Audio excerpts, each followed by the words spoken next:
অবশেষে শুরু হয়ে গেছে আরেকটি যুদ্ধ। হ্যাঁ, কিছুক্ষণ আগেই ইসরায়েলের যুদ্ধ বিমানগুলো পুরো আরব অঞ্চল পেরিয়ে ইরানের ভিতরে প্রবেশ করেছে এবং একাধিক স্থানে ভয়ঙ্কর বোমাবর্ষণ করেছে। ইরান নিজেই স্বীকার করেছে যে তাদের বেশ কিছু নিউক্লিয়ার ফ্যাসিলিটি, যেখানে পারমাণবিক বোমা তৈরির কাজ চলছিল, সেগুলিতে ব্যাপক ক্ষতি হয়েছে।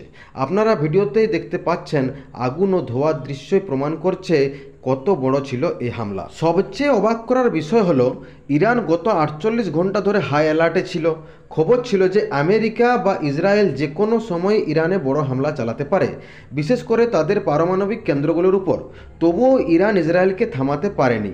এমনকি রাজধানী তেহরানের মধ্যে ঢুকে ইসরায়েলি যুদ্ধ বিমানগুলো টার্গেট করে হামলা চালিয়েছে। ইরান কতটা অসহায়ভাবে এক্সপোজ হয়েছে এটা বুঝতে এই ছবি দেখুন, যেখানে তেহরানের সবচেয়ে নিরাপদ ভবনগুলোর মধ্যে আগুন জ্বলছে। এই ভবনগুলোতে ইরানের নিউক্লিয়ার সায়েন্টিস্ট এবং সামরিক কমান্ডাররা থাকতেন। ইরান ভাবছিল যেহেতু এই ভবনগুলো সাধারণ মানুষের আবাসস্থলের মাঝে, তাই ইসরায়েল সেখানে আক্রমণ করবে না। কিন্তু ইসরায়েল অত্যন্ত নিখুঁতভাবে স্ট্রাইক করেছে। যেই ফ্ল্যাটে ওই বিজ্ঞানী বা সেনাকর্তারা ছিলেন, শুধু সেই ফ্ল্যাটগুলোকেই ধ্বংস করা হয়েছে।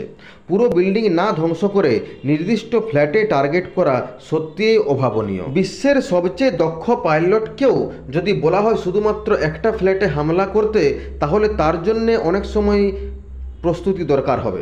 এই ধরনের নিখুঁত হামলা করতে হলে টার্গেট লক করতে হয়, সঠিক কোনো মিসাইল ছুড়তে হয়, না হলে পুরো বিল্ডিং ধ্বংস হয়ে যাবে। মানে ইসরায়েলি যুদ্ধ বিমানগুলো দীর্ঘ সময় ধরে তেহরানের আকাশে উড়াউড়ি করছিল। এখন অনেকে হয়তো বলবেন, ইরান তো চীনের সঙ্গে মিত্রতা রাখে, তাহলে কি HQ-9 এয়ার ডিফেন্স সিস্টেম ব্যবহার করছিল? না, ইরানের এয়ার ডিফেন্স সিস্টেম পাকিস্তানের থেকেও ভালো। পাকিস্তানের HQ-9 থাকলেও ইরানের কাছে রয়েছে রাশিয়ার দেওয়া S-300 ডিফেন্স সিস্টেম, যেটা ভারতের S-400-এর পুরনো সংস্করণ। তবুও ইরান একটাও ইসরায়েলি যুদ্ধ বিমান ভূপতিত করতে পারেনি। ইসরায়েলের কোনো ক্ষতি হয়নি, কিন্তু ইরানের অনেক গুরুত্বপূর্ণ সামরিক ও নিউক্লিয়ার স্থাপনা ধ্বংস হয়ে গেছে। ইসরায়েল এইবার শুধু সায়েন্টিস্টদেরই নয়, RIGC অর্থাৎ ইরানের একটি শক্তিশালী আধা সামরিক বাহিনী, তাদের হেডকোয়ার্টার্সেও আঘাত হেনেছে। অনেকে জানেন না, ইরানে দুটি আলাদা সেনাবাহিনী রয়েছে, একটি সরকার পরিচালিত, আরেকটি RIGC, যা সরাসরি সর্বোচ্চ নেতা আতাউল্লাহ খামেনেই এর অধীনে। RIGC এতটাই শক্তিশালী যে মধ্যপ্রাচ্যের বহু কনফ্লিক্টে, যেমন ইয়েমেন, সিরিয়া, হিজবুল্লাহ, হামাস, সব কিছুর পেছনে এই বাহিনী থাকে। এই বাহিনীর হেডকোয়ার্টারেও ব্যাপক ক্ষতি হয়েছে। ইসরায়েলের প্রধানমন্ত্রী হামলার পরপরে ঘোষণা দিয়েছেন, এই অপারেশন কেবল শুরু, এটা কয়েকদিন চলতে পারে। ইরান নিশ্চয়ই পাল্টা জবাব দেবে, আর তখন পরিস্থিতি আরও ভয়াবহ হয়ে উঠতে পারে। প্রশ্ন হলো, তখন আমেরিকা এতে জড়াবে কিনা?